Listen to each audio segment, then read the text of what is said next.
Here's a realistic day in my life working 2 jobs and building a business to save $80,000. Today I finished the Honda Passport that I was doing in my previous video, as you can see right here. But now the last vehicle of the day is going to be this 2016 Honda Accord. Today we're going to be removing the engine on it. It is currently about 6 p.m. I want this engine out by 8 p.m. So let's go. First thing that we went ahead and removed was the battery. After the battery was removed, we went ahead and took off the air filter housing. For this engine, we're going to pull it off with a complete wiring harness. So I went ahead and disconnected it from the computer. I then proceeded to remove all the connectors on the transmission side. Once I had all the connectors loose, I lifted up the vehicle to drain out the coolant. While the coolant was draining out of the engine, I went ahead and removed the exhaust from the vehicle. Since I was already underneath the vehicle, I went ahead and took off the torque converter bolts. I then removed the passenger side wheel to take off some bolts I couldn't access from underneath. After that, I lowered the vehicle and took out the radiator and the radiator fan.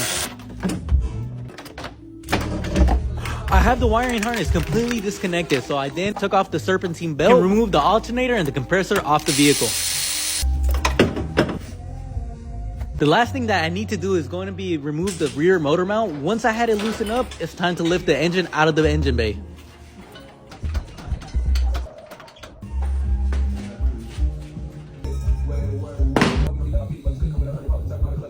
It is currently 10:35.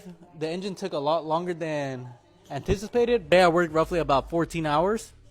Tomorrow I'll be reinstalling the engine on this 2016 Honda Accord. But I'm exhausted tonight, so thanks for watching. Bye.